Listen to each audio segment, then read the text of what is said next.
his family members and companions. So, we've been asked to come and to discuss something very important. From what I understand, what the organizers explained to me was, we want to find a way to talk to the young people in the community, make them understand that these things that we're surrounded by are more than just symbols. Because the kids, they come to the masjid, they come to the centers, in Shahr Ramadan, in Shahr Muharram, they come, they see the symbols, they see the signs, they see everything, right? And it becomes kind of ordinary for them. They come and they experience the speeches and the musibat and the sinezani. It becomes something quite ordinary for them, right? What happens when something becomes ordinary? We can take it for granted, right? So you do something every day, every day, every day. You do this same thing every day, every day. What happens is, even if it's an important thing, even if it's a valuable something, because you do it every day, every day, every day, there's a danger that you could, mashallah,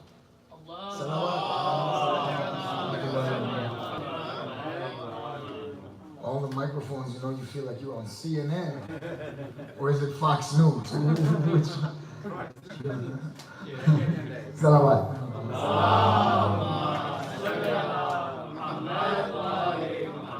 So it's important that these kids come to see that this thing is real. That it's not just a sad story that, my mommy and my baba, they get together and 10, 12, 14 days out the year, they cry over a sad story. And then we go back to our regular life. We want the young people to understand what's going on here. And most importantly, to understand that there's a message here. It's not just manasik. It's not just ritual. We have to infuse this ritual with life. So we want to have that discussion this year, inshallah. So let's begin here. Slow introduction, inshallah. We talked to the organizers earlier today, and brothers are telling me kind of the khat that we're on here, the line that we're on here at DareButool. It's a very delicate line that we're on, huh? We want to balance in this center, from what I understand, and correct me if I'm wrong, but we want to balance in this center culture and religion. Because a lot of times in North America, culture gets beat out, right? You go to a lot of the Islamic centers, and because they say this is an Islamic center, so then, Iranian culture gets beat down a little bit, Indo-Pakistani culture gets beat down a little bit, Arab culture might get beat down a little bit because they say, this is not a cultural center, it's an Islamic center. Then you have the exact opposite, right? You have purely cultural centers.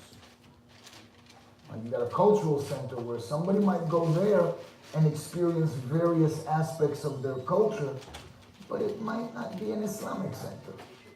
I've been to a couple of those too, right? We want to maintain that balance. And so just very quickly as we're introducing this, let's stress the importance of what's going on here. Number one, there's nothing wrong with culture. Every nation, every people have a culture. Allah subhanahu wa ta'ala says in the Quran that He created human beings on tribes and on nations. That means the little tribal differences that you and I will have, they're natural. It's okay. It's what differentiates us. It's something beautiful. And it's important that we have centers like this where, inshallah, Islam and culture can maintain that balance. Because culture is very important. We don't want to lose ourselves here in North America. One thing I tell everybody when we go and we speak to different communities, different nationalities, as an example, language is the vehicle of culture. So I speak Arabic and I speak Persian. So I also understand something of Arabic culture and Persian culture because language is a vehicle of culture. Through language, you learn culture. If I was to learn Urdu, I've learned a lot of Indo-Pakistani culture as well. It's a part of culture. Or the food that we eat, or the chai that we drink. It's all cultural. We don't want to lose those things. And in fact, we want to maintain them and guard them. Like when I go somewhere, I tell people, look, don't speak English to your kids at home. Stop it. They get enough English at school and with their friends and on the TV and with the Xbox. The Xbox is in all English. Speak Urdu at home with them. Speak Arabic at home with them. Speak Farsi at home with them. Don't let them get away speaking English in the house. I hate, I'm going to make fun now, so don't throw me out tonight. Let me finish the few programs we have, then to throw me out. I hate to see Urdu speakers reading the Latmiya in Latin letters. You know the ones I mean? They have the Marsiya and the Latmiya. It's Urdu, right? But it's written in Roman letters. Like, man, that ain't right. If I can, somebody brought back a book for me from Hajj in Arabic and Urdu, and that's when I realized I could learn Urdu, man. You give me 3-6 months Urdu, I could learn it. Because I can understand a lot of it. If the Arabic is right next to it, because Urdu seems like it's half Farsi, half Arabic. And I speak both of those. Huh? So we have to learn these things and maintain these things and keep them valuable. Otherwise, you could end up like me. It's a tough spot to be in. My kids are Americans. So for my kids to leave the religion, it's easy. They blend right back into the society. They disappear right back into the society. Our culture is the same as their culture. Our language is the same as their language. Our mode of thought is the same as their mode of thought. So if anybody from my family loses their way, they're gone. There's no skin color difference. There's no culture difference. There's no language difference. Just gone. So it's important that we train these kids and teach these kids these things and let them also see that there's meaning behind it. Wisdom behind it. Send us salawat to them.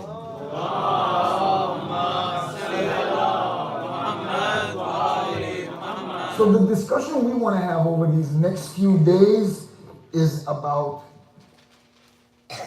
our own development. And as human beings, as spiritual beings, as beings that want to get closer to Allah. But because human being is made out of clay, mud, and spirit, right? So any advice we give, we can't just give spiritual advice to human beings. If we're going to give some advice to human being has to be spiritual and physical. If you leave out one or the other, you're not giving the good advice. Look, even at our salat, we're not like Christians that we kneel down in one place and fold our hands and pray and don't move again. No. Our salat, it's a spiritual activity, but it's also a physical activity. And I'm not saying it's an exercise or a sport, but our spirituality has that physical aspect to it too, doesn't it? Huh? You stand in qiyam, then you make ruku, then you come back up in qiyam, then you go in sajda, and there's a way to do it, right? It's a tartib and mawalat have to be obeyed at certain times, specific movements, specific thing to be said. Why? Why can't we just think about it? Oh Allah, I love you, and I need you, and I need your help. Thank you for everything you've given me. And that's it, that's it. Human beings are spirit and matter. And so anything we're going to talk about, it has to be on that level too. So what we're going to talk about in this week is, in this few days that we have together, is what steps we can take to improve not just our spirituality, but our physical lives as well. And what lesson do we get from Karbala, from the movement of Imam, to help us in that? Because A'imma alayhim as-salam have advised us, Ahl Bayt have told us year after year that we should remember with the details the martyrdom of Imam Hussein alayhi salatu wasalam. Like, not just remember it b'toreh kull or ijmalan, but remember it with the details. Why? Why such an emphasis on every year remember the movement of Imam Hussein alayhi salatu wasalam? There's a lesson in it for us. And every year we can learn a new lesson from it.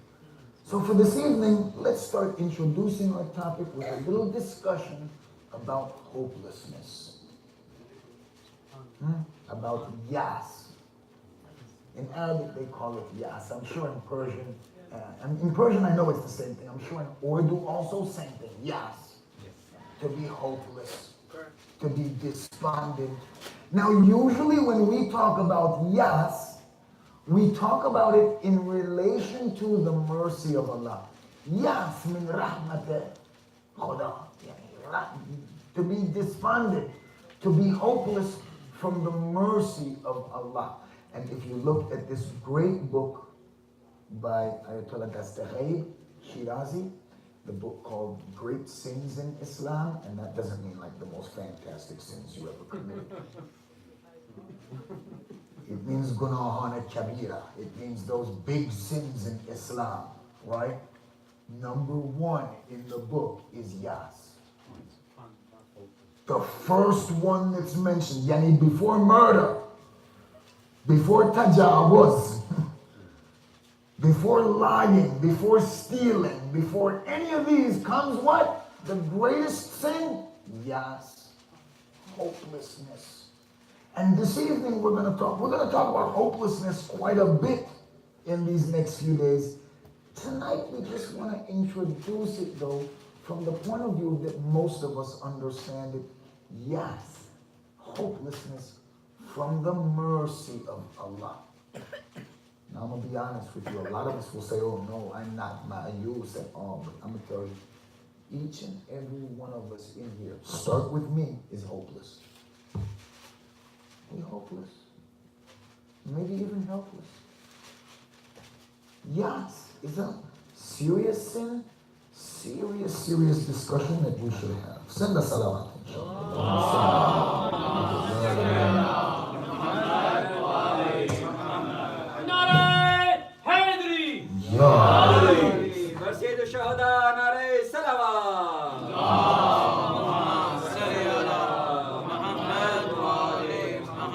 So hope as a feeling, hope as a condition, to be hopeful, especially these young guys in front of us, right? To be hopeful and to keep hope in our hearts, it's one of the most basic requirements for human beings. If you take away hope from a human being, it's worse than taking away food or water. It's worse than taking away material things. Because you take away material things and a human being maintains hope, he can get over it. He can still move ahead. He can still be successful. But even if a person has food and water and all the pleasures of life, but they're hopeless, they have no hope, then life is empty for them. You guys ever watch this CNN program, Anthony Bourdain? Huh? This guy had it all. I mean, he travels all around the world and gets to go to different places. And I love to travel, so I was naturally like really envious of the guy. He travels all over the world and gets to see different cultures and experience different things. You know CNN is paying him good money. You know CNN, it's not volunteer work. This guy's getting paid good money. And he kills himself. He commits suicide. Now me and you on the outside looking in, right? We say, oh, look at this guy. He killed himself. He's probably got a fantastic house, a great car, a beautiful wife, money in the bank, a fantastic job. He's got all these things that me and you think would make us happy, right? Me and you think that, man, if I had his car, if I had his wife, if I had...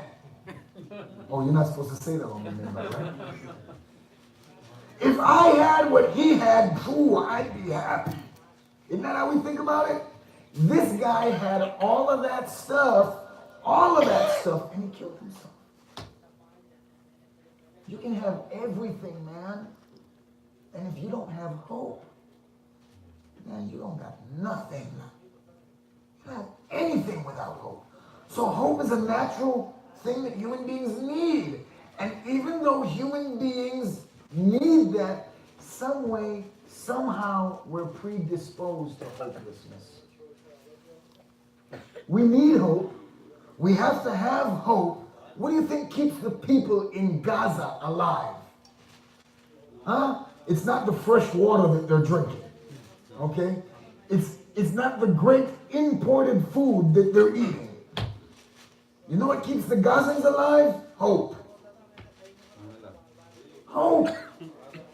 Now, hope is so important to us, but still at the same time, human being is predisposed to hopelessness, inclined to being mayus. I'll give you an example.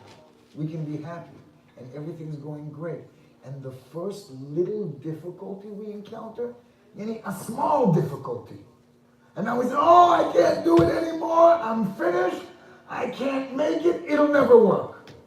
I was one of those kids. So just to make the kids understand, my parents used to buy models for me. Model boats and model cars, and model airplanes, and you put them together with the crazy glue, and more than once you end up gluing your fingers together or this or that. I was the kid that would get the model done, and then the time comes to put the stickers on it, and if the sticker goes on crooked, I get mad. I can't do it. It'll never work. And you give up. Now the model sits there, mostly finished, but not quite finished yet. Why? Littlest difficulty, littlest hardship, because we're predisposed and inclined, and we've got to get a tendency towards hopelessness.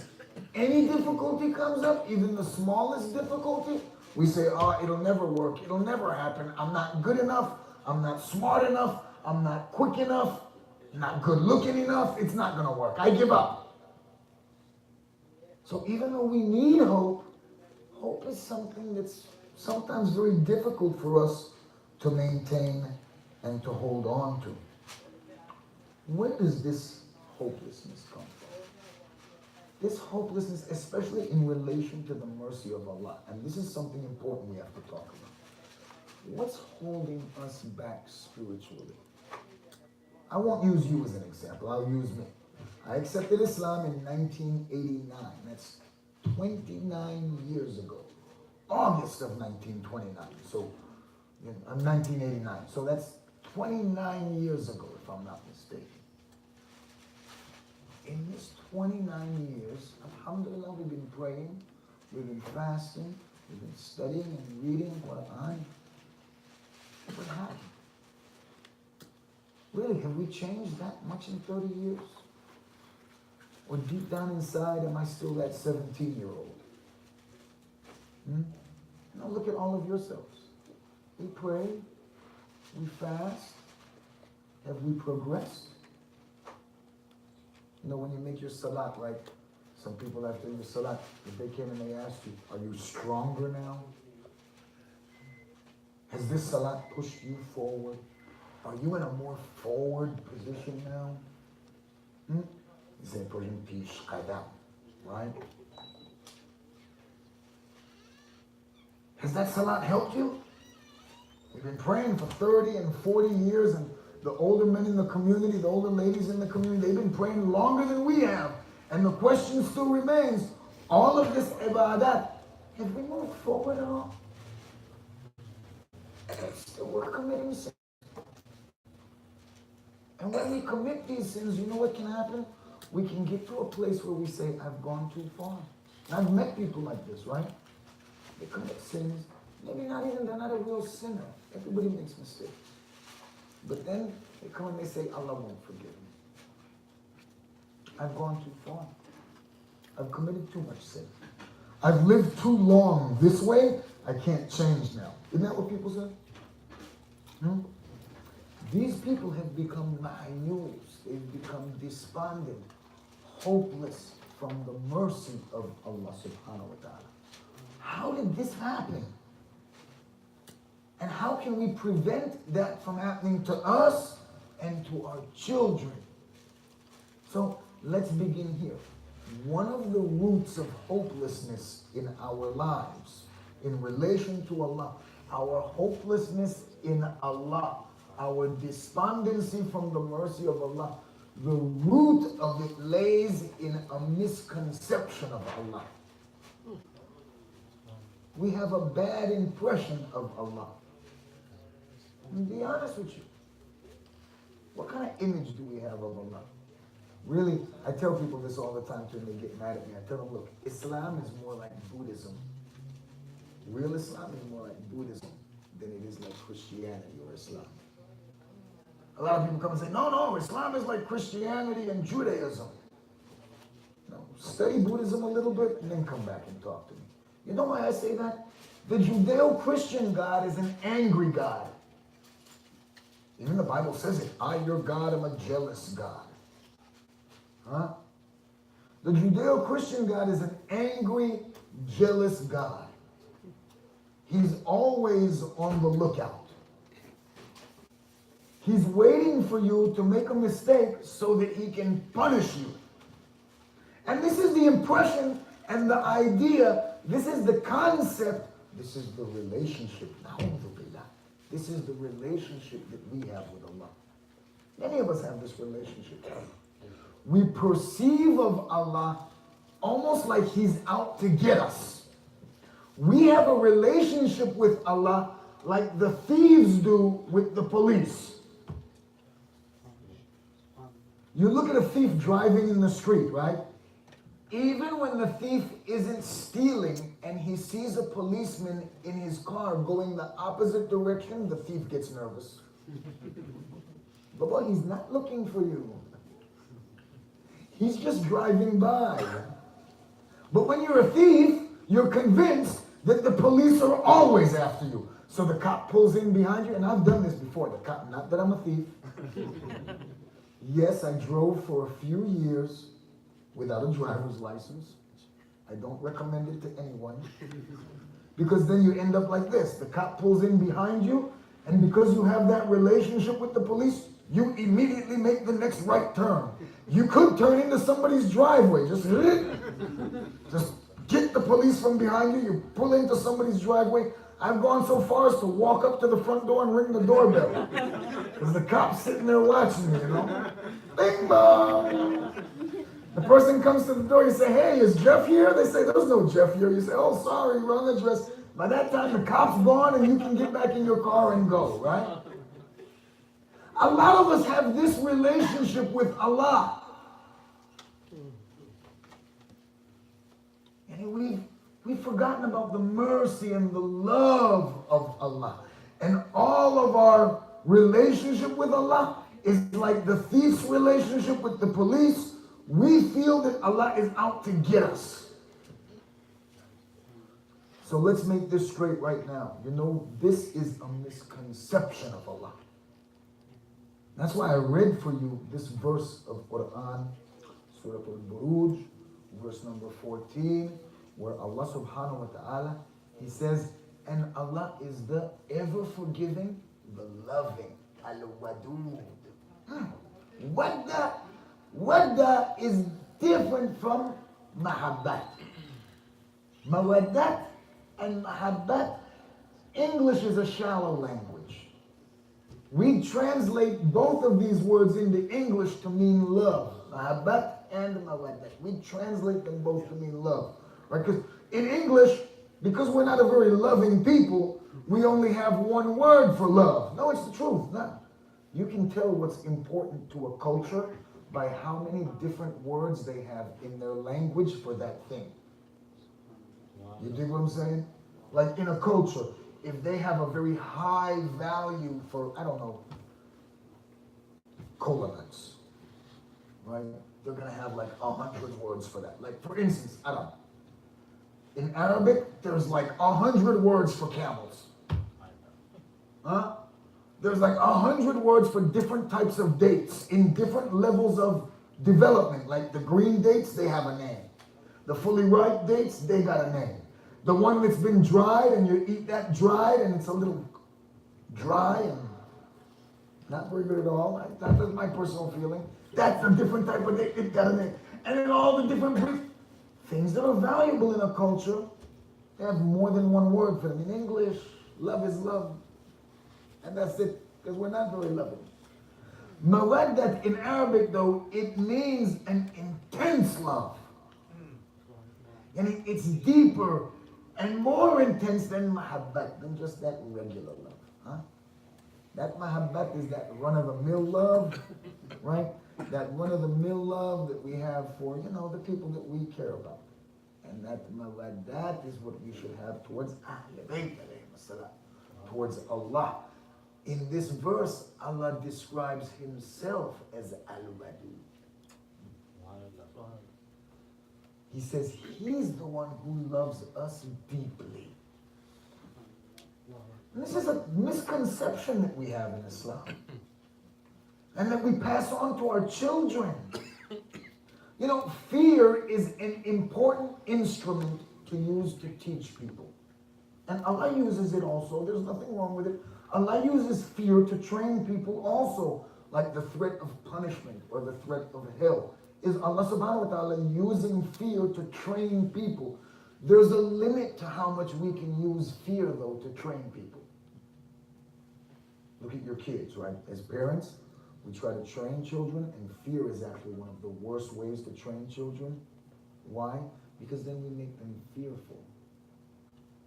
So, as an example, sometimes we tell kids, hey, don't go outside, the monster will get you. That's wrong.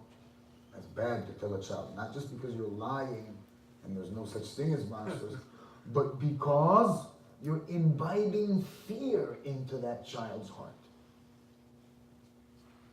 It's wrong to use fear in this way to train children. What happens if you overuse fear in training people? Nobody wants to live in fear, so they get away from that trainer, from that coach.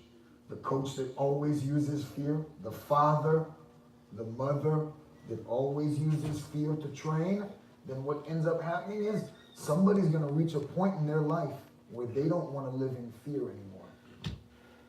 And then the power of fear to train is lost. It's useless. Allah uses love much more in Islam, much more in Quran, much more in Ahadith to train us more than fear. Love is a superior way to train. And so let's just break it down to parents real quick. We as parents, we do use fear sometimes to train our children. We should cut back on that. We should stop that. We should try to control that. And we should use love to train the children because it's much more reliable. Who runs away from love? Nobody runs away from love, man. It's what everybody's looking for. All the people around us and the society around us, that's what they want. That's what they're looking for. People don't get away from love. People don't escape from love. People run towards it. They want it and they desire it. But people will flee from fear. And so for this reason, we see that Allah subhanahu wa ta'ala, He uses love much more in Quran to train us than He does fear. Although this is the case, we still have this misconception of Allah that He's angry at us. Even we go so far as to say, like, the ordinary tests that we meet in our daily life, regular hardships, nothing out of the ordinary. Like people come and say, oh, Shaykh, my wife, or oh, Shaykh, my husband. What, you didn't expect anybody to aggravate you? And in America, we got the habit, right, that if something upsets me, get rid of it. This is how we think we're going to find peace, and we're going to talk about this in these next few days, right? That we think that to find peace, the way to find peace is to remove all the things that aggravate us. That if I get rid of all the stuff that upsets me, and I get rid of all the stuff that angers me, that means if I get rid of my wife, and I get rid of my teenage daughters, then when does the list, if you get rid of your wife and your teenage daughters, I mean, where's the list going to go next? What, y'all are taking me seriously? I'm not going to get rid of my wife and my teenage daughters. They do anger me. They do upset me. But somebody has to do it. If my wife doesn't do it, you're going to do it. If my daughters don't upset me, somebody else's daughter will. When I get married to her, she'll upset me. There's going to be somebody there to upset you. The littlest hardship, the littlest difficulty, we say, oh, Allah is angry at me. I know a brother, right? I think I told you this before. I know a brother, right? Anything happens to him, he's convinced it's because he committed a sin. If he gets cut on his finger, he says, this is because I missed my fajr. He goes to work, he hits his finger with the hammer, he says, this because I didn't make salat in time. Or I didn't do this, or I didn't do that, or I should have done this. How about it's because you didn't hit the nail with the hammer? It might be that too, right? It could be that too, that you missed the nail and you hit your thumb. But we have come to a relationship with Allah. We have a relationship with Allah where automatically we assume Allah is angry at me. If my wife gives me a problem, Allah is mad at me. If my husband gives me a problem, no, I'm not like that. Then Allah is mad at me. If I lose my job, it's not that my boss is mad at me. No, Allah is mad at me. And we always work it out that we have this relationship with Allah where we've become hopeless in this relationship. So this evening, I wanted to go over just some points to remind us of the relationship that we should have with Allah. Send us salawat. Allahumma salli ala Muhammad wa ali Muhammad wa barik ahlil bayt naray salawat. Allahumma salli ala Muhammad wa ali Muhammad. So Allah has 99 sifat, right? And actually it's more than that. But symbolically, we say 99 attributes of Allah, right? Many of us have them posted up in our house, all 99 attributes of Allah. These attributes are divided into two basic categories. When you study in Hawza, you study in your Sunday school, you'll learn about the sifat, the attributes of grandeur and power, and then you'll read about the attributes of beauty. The attributes, because I want to say it in Arabic, right? It's sifat al-jalal and sifat al-jamal, right? The sifats of power and grandeur and the sifats of beauty and grace. So some of these sifats, some of these 99 names of Allah, right? They have to do with the power of Allah, right? Like the powerful, or like the punisher, or like the avenger, right? So these have to do with the power of Allah. Allah has other sifat and other attributes also, like the provider, the lover, the creator, the sustainer. And those sifat, those attributes are the attributes of beauty. If we were to use Taoist terminology, right, we would say that this first set of attributes, these sifat al-jalal, these sifat of power, they're yang attributes. And these sifat of jamal, of beauty, of grace, they're yin attributes.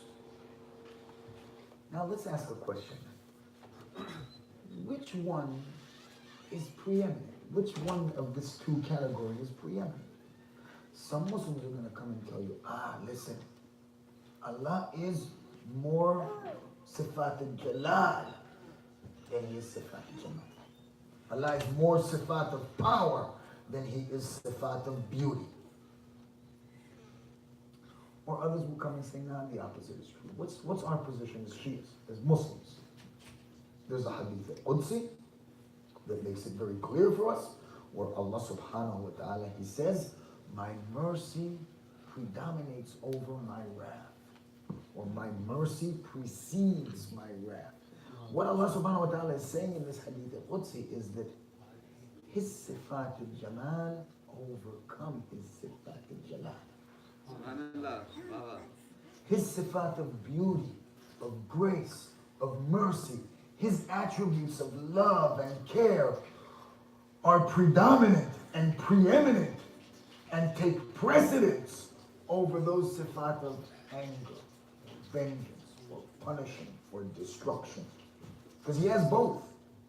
But what's primary is those sifat salawat.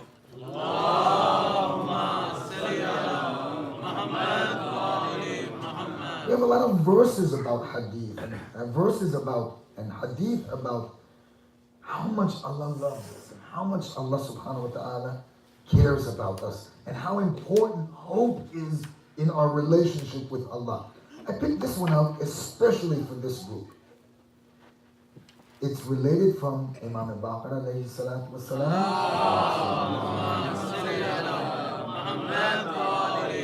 Imam Muhammad Baqir alayhi salatu wasalam says, a hopeful sinner is nearer to Allah than a hopeless servant. Huh? A hopeful sinner is closer to Allah, says Imam Muhammad Baqir, than a servant who's ma'yus. A sinner in the street who's doing what sinners do. But he says, you know, I want to change and I know Allah is going to help me. I hope that Allah is going to help me to change. That sinner is closer to Allah than an abid who's here in the center praying, but in his heart he's saying, Allah doesn't love me. I've lost hope in Allah. Allah doesn't care for me. He's not going to forgive me. That abid who prays but has that feeling in his heart is far from Allah. And the sinner who sins but has hope in Allah, he's closer to Allah. This is what hope does. Hope can draw us closer to Allah. Can you change if you're hopeless? Let's just say you're a sinner and you're a hopeless sinner. Is there any hope for you to change? No. And if you're an abid, a servant, but you're a hopeless servant, can you grow? Can you become a better servant? No. That's how important hope is. Hope is that important that it turns the sinner into someone close to Allah. And lack of hope can throw the abid far from Allah. That's what hope does. It's mentioned in hadith that hopelessness makes one's heart cold. This is a very important fact to pay attention to. Sometimes we wonder, how could a human being do that to another human being? You see things happen in the news, or something happened on the highway, or somebody broke into somebody's house, and we're sitting there watching the news and we say, oh, how could somebody do that? Their heart is so cold. One of the reasons for having a cold heart is that someone has become hopeless. So what's this show you? Hopeless people, they can do anything. It's like being around crazy people. Anything can happen, man. When you're hopeless, that heart becomes cold. Imam Ali alayhi salatu wasalam said,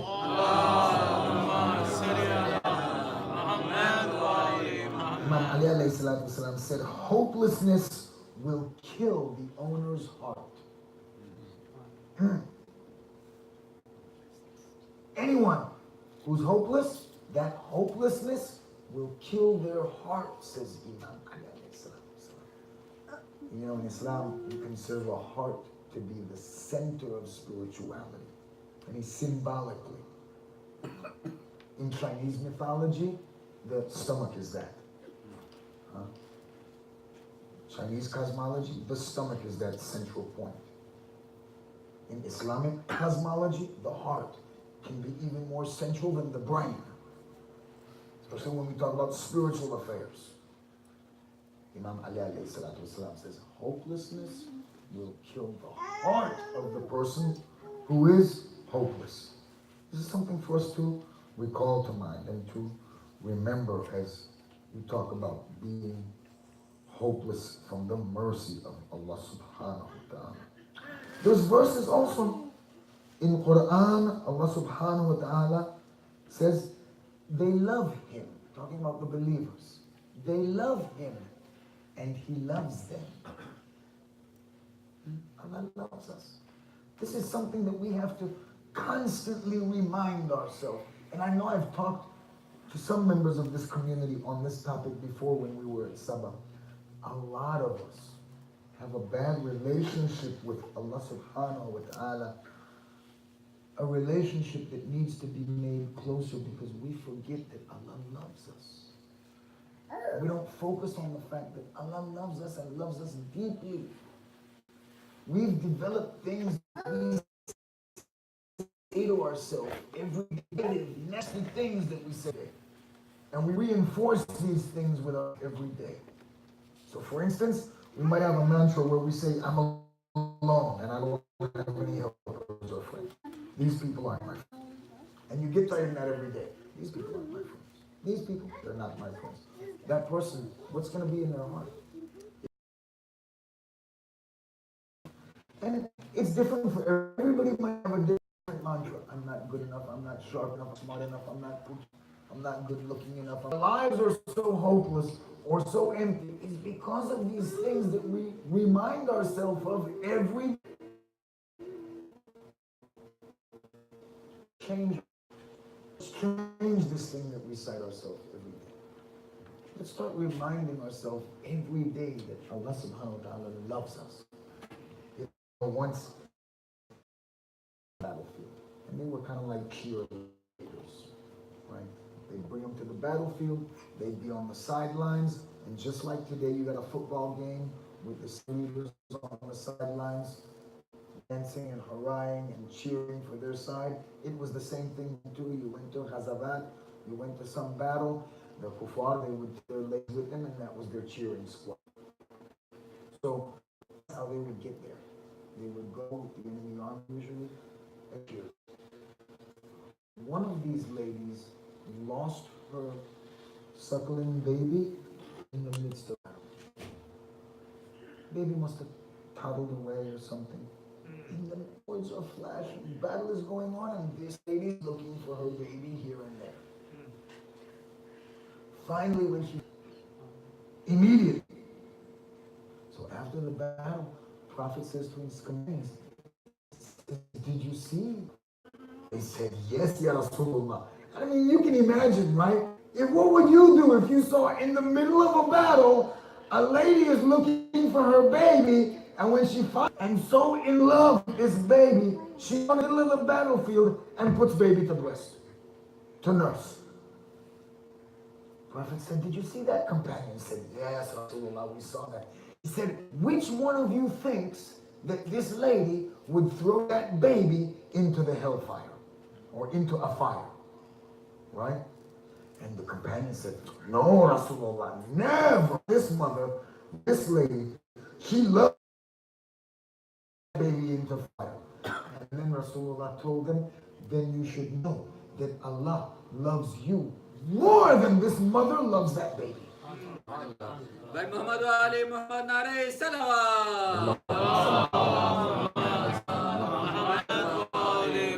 loves us. He's near to us. God says nearer than our jugular vein. He cares for us. And the man that He has given us is for our benefit. Sometimes we look at religion like, so that's why we can't He loves you. And in fact, when we talk about why God created the universe, when we find ourselves every day, I'm no good, I'm worse, Allah will never forgive me. Remind ourselves every day that Allah loves us. Allah cares for us. Allah wants what's best for us. He's guiding us. And there's no one that loves us more. Salawat. Allahumma salli ala Muhammad wa ali Muhammad. You know what this attitude does? Not only does it build hope, this attitude of, Ya Allah, you love me, Ya Allah, you care for me, and reminding ourselves of that every day, it builds our relationship closer with Allah subhanahu wa ta'ala. But this is the beginning that we're going to talk about in the because I'm not just going to come here and talk about the idea of hope and then we don't have any way to help people to get hopeful. Right? There has to be a formula. There is a formula. Read these du'as that in Mafatih al-Jinan. It's very important. It's also just as important to set your own technique of making. When we make our art, have the technique down. There's a technique to making dua. The order that should be followed. You look at any dua, and it's going to be the formula of dua. First, when we start with praise and glorification of Allah, hamd and thana of Allah, right? We praise and we glorify. How you read, it starts with that. Any dua, you can do a kumail, any dua, starts with praising and glorification of Allah subhanahu wa ta'ala. Then the next phase of any dua you read is, right? That's the next phase. You look at any dua, this is the way the dua goes. First, you glorify Allah and you thank Allah. Now it's time to ask Allah. A lot of times we treat Allah like Santa Claus, right? We go to Allah with one long laundry list. Oh Allah, I need a car. I want a new house. Ya Allah, give me a new wife. Ya Allah, please, a bigger bank account. Oh Allah, I want this. And we got one long list of all the stuff we want. Allah, I need some new clothes. Allah, I want a nice. And we got a long list of all the stuff that we want for Christmas. So we go to Allah and we say, oh Allah, I want. Right? There's a way to do this. The way is you begin with hamd and thana, praise and glorification of Allah.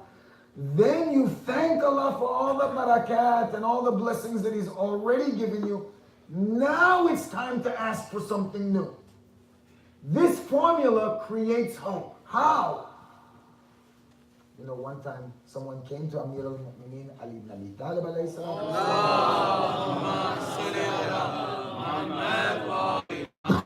Amir al-Mu'mineen, Ya Amir, where do you get your hope for the future? Asking Ali, after all you've been through, 25 years of sitting down silent in your house, of putting up with people usurping your right. Ali, after they burned down your house and the death of your wife, Ali, where do you find hope from for the future? Because the stuff that Ali went through it, and asked Amir al-Mu'mineen, where do you find your hope for the future? Imam Ali replied, look at the reply. He says, from every place in my past where Allah has blessed me and helped me. You ask Ali, where do you get the hope for the future? Ali says, from the past. Every place where Allah has helped me, every place where Allah has blessed me, that's where I get my hope for the future. That means if Allah helped you and blessed you already, then He'll do it again, and again and again. This is the formula for hope. To recall to ourselves, to recount to ourselves, to remind ourselves daily of every place in our lives where Allah has already blessed us, helped us, guided us, provided for us. This creates hope. Why? Because now we're reminding ourselves that Allah loves me, has loved me, and this means He will also love me tomorrow. This is where hope comes from. We want to improve our relationship with Allah subhanahu wa ta'ala. We should begin here. How do we create hope? By being thankful for what we've already received. Salawat.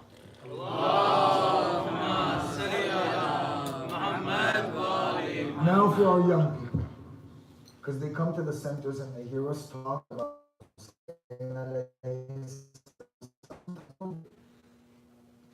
tonight we're going to start trying to make sure we get it, inshallah. 72 companions, surrounded by the least dimension. In history, 30,000 troops against 72. And Imam Hussein والسلام, never lost his hope. And in those circumstances, in that situation, surrounded by at the very least 30,000 troops. And yet Imam Hussein والسلام, never loses his hope. In these tough situations, when we're surrounded by enemies, when we're surrounded by difficulties, from Imam Hussein والسلام, even when things seem hopeless, the one thing that we have to hold on to is hope. No matter how hopeless no matter how difficult the situation in front of us seems, one thing we learn from Imam Hussein is hold on to hope. Even the enemy recognized it in Imam Hussein. They said even after his companions had been killed, even after his family members had been killed, still Imam Hussein was fighting like a lion. People don't fight this without hope. Hopeless people lay down and die. Hopeless people do not stand up and fight energetically and to their very. And we see this from Imam Hussein. Even after his companions are slaughtered, still there is hope in the heart of Imam Hussein, if even just in the mercy of Allah. On the day of Ashura, in those difficult circumstances, Imam Hussein never lost hope. I want you to see how they created hope in the camp. You know, water was cut off to this camp for 3 days prior to Yom Ashura. And we think that they comes 3 days. I want you to know something. On night of Ashura, everybody in the camp of Imam Hussein took ghusl. They made a ghusl. Not just wudu, they made a ghusl. I know you might not have heard this before. Mentioned in Mutahari's books, this myth that they were water for 3 days for Yom Ashura. Exactly that. This family can be cut off from water by any number of troops, and Hazrat Abul Fadl al-Abbas is in the camp. At least on 2 limited amounts was available. Abbas, you're the bravest of us. You're a reminder that Ali's above us, as he's daring to bring water. They're preparing his slaughter, as he's daring to bring water. They're preparing his slaughter. Oh, flag bearer, where's your hands? Is it bleeding on the sand? Oh, flag bearer, where's your hands? Is it bleeding on the sand? Will Sakina understand? You were loyal to our command. You were loyal to our command. Hussein, Hussein, king of martyrs. Hussein, Hussein has been slaughtered. Hussein, Hussein, true believers. Hussein, Hussein are his reapers. Hussein, Hussein, king of martyrs. Hussein, Hussein has been slaughtered. Hussein, Hussein, true believers.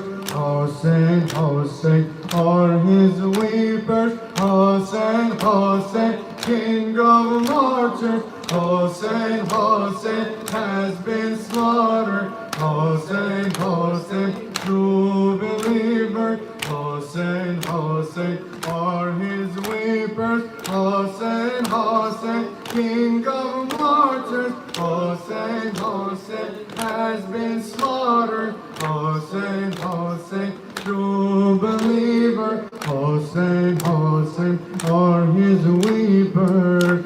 Here I lie, Ya Mawlai, run to me before I die.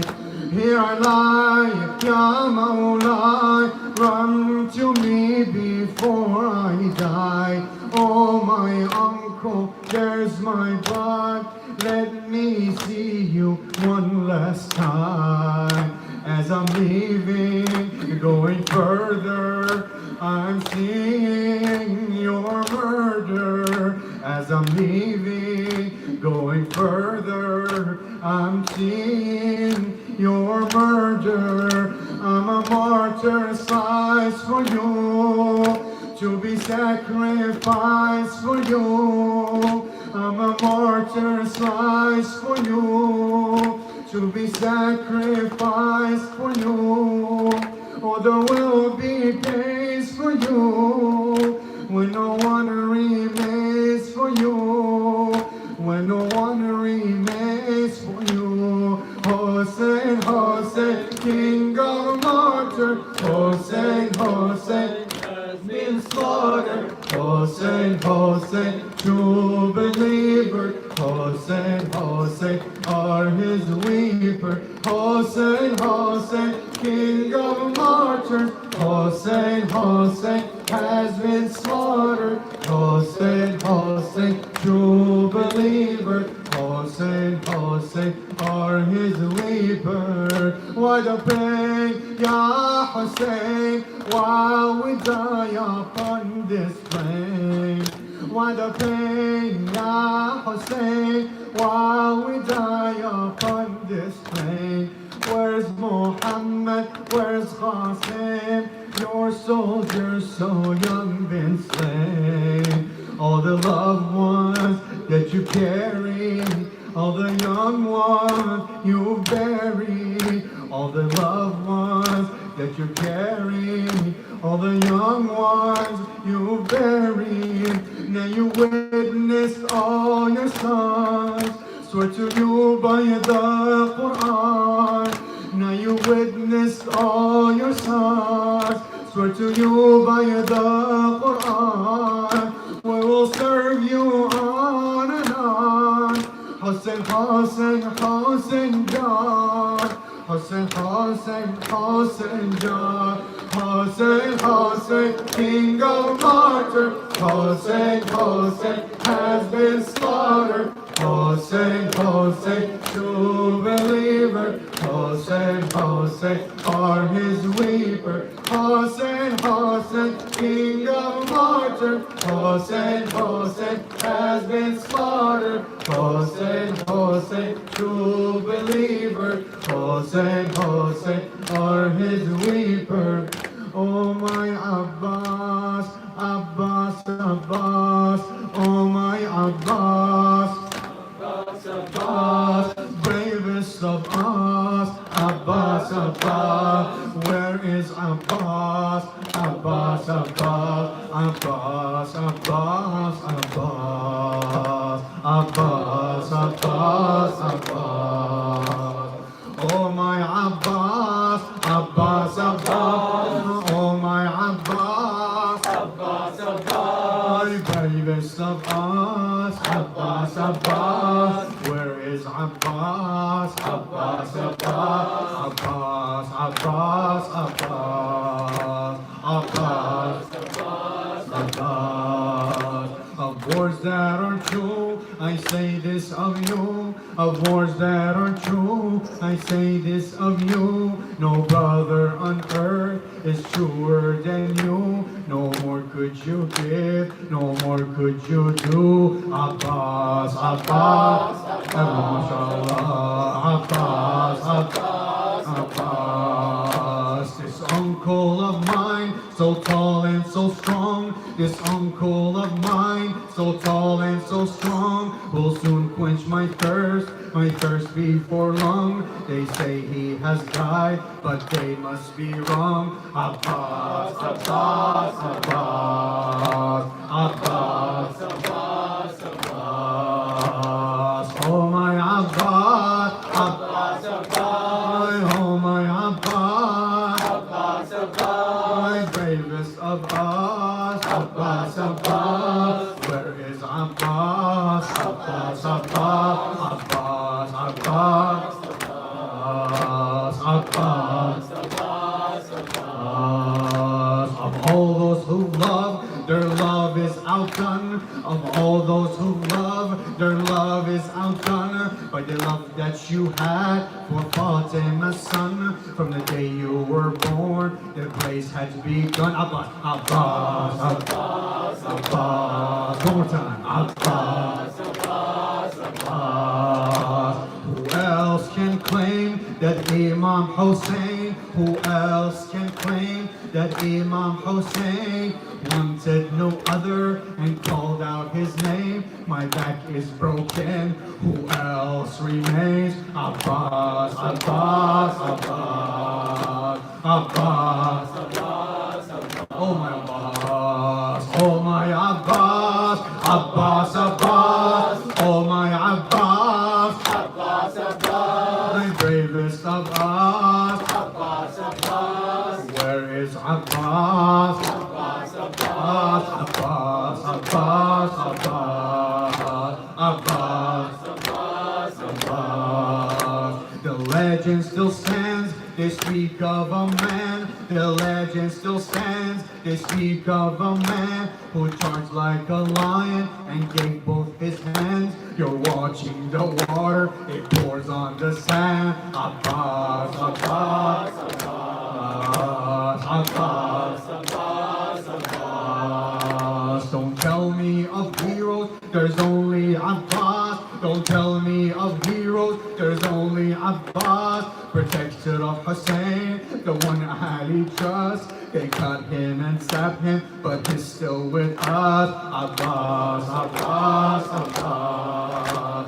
Abbas, Abbas, Abbas. Don't tell me of heroes, there's only Abbas. Don't tell me of heroes, there's only Abbas. Protector of Hussein, the one Ali trusts. They cut him and stabbed him, but he's still with us. Abbas, Abbas, Abbas, Abbas, Abbas, Abbas, Abbas, Abbas, Abbas, Abbas.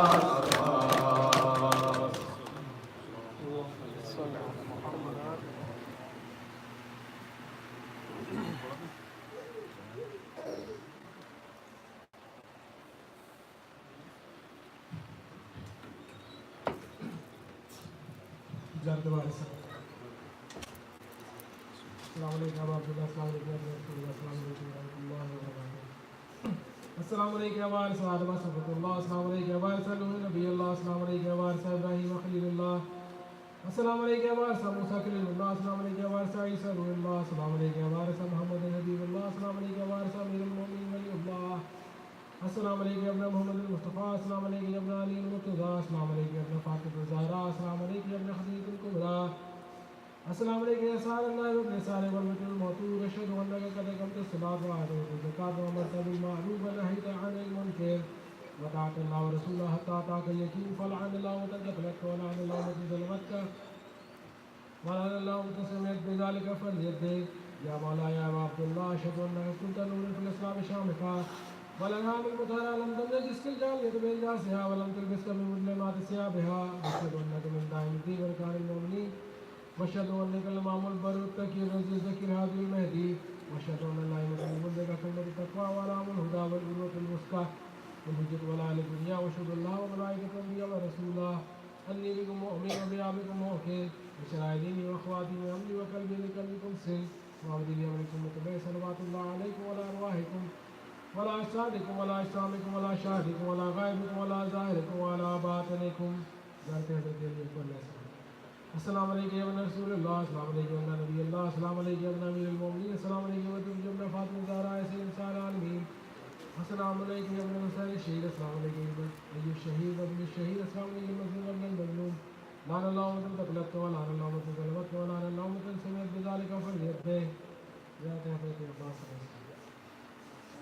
السلام عليكم يا ابن امير المؤمنين السلام عليكم مسلم أيها عبد الصالح وقول الله ورسوله أشهد أنك قد جاءت ونسأت وسمعت وأطاعك الوكيل لعن الله الظالمين لكم من الأولين والآخرين وحكم ذلك الجحيم السلام عليكم يا ولي الله وأحباءه والسلام عليكم يا أسقياء الله وأعداءه السلام عليكم يا أنصار دين الله السلام عليكم يا أنصار رسول الله السلام عليكم يا أنصار المؤمنين السلام عليكم يا أنصار فاطمة الزهراء سيد نساء العالمين السلام عليكم يا أنصار أبي محمد الحسن بن الزكي الناصر أبي السلام عليكم يا أنصار أبي عبد الله أبي أنتم وأمي تلكم وتابعكم الذين التي فيها دخلتم الفوز العظيم فيا عليكم كنتم أعفوا جماعتم السلام عليكم يا قريب الغرباء السلام عليكم يا معين الزعفاء والفقراء السلام عليكم شمس الشموس السلام عليكم يا دكتور الزيتوس السلام عليكم يا ابن موسى رضا وتحية السلام السلام عليكم ورحمة الله وبركاته السلام عليكم يا صاحب الأسر والزمان الأمان من فتنة الزمان السلام عليكم يا شريك القرآن السلام عليكم يا مالك الإيمان السلام عليكم يا قاضي البرهان السلام عليكم يا إمام الزمان هذا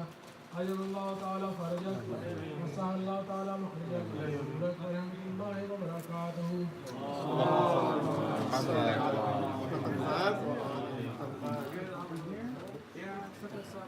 we have majalis for next 3 days inshallah over here, Friday, Saturday and Sunday, and tomorrow there will be a Q&A over here with Maulana, with youth. If you guys want, please join us after the majlis. The majlis time is 7:45, there is a namaz and then hadith al-qissa followed by the majlis. Please join us on time. And tomorrow, inshallah, Jummah prayers will be here at 1 o'clock. 105 to be exact, and also we need sponsor for the majalis. We have a list posted on the wall over there. Please put your names on those. Please cite 2 o'clock direct now and say for DareButool. Cite 1 time Surah Fatiha and 3 times Surah Qul Huwallahu Ahad for the sponsor for tonight.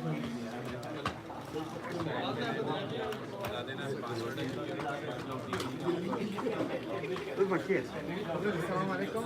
I'm really tired. I'm sorry.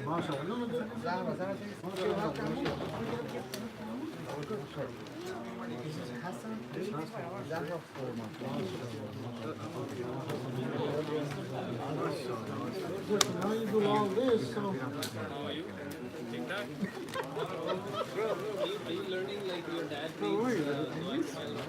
What's going on? How are you, Michael? Oh, there's my brother. Good to see you. That's your education.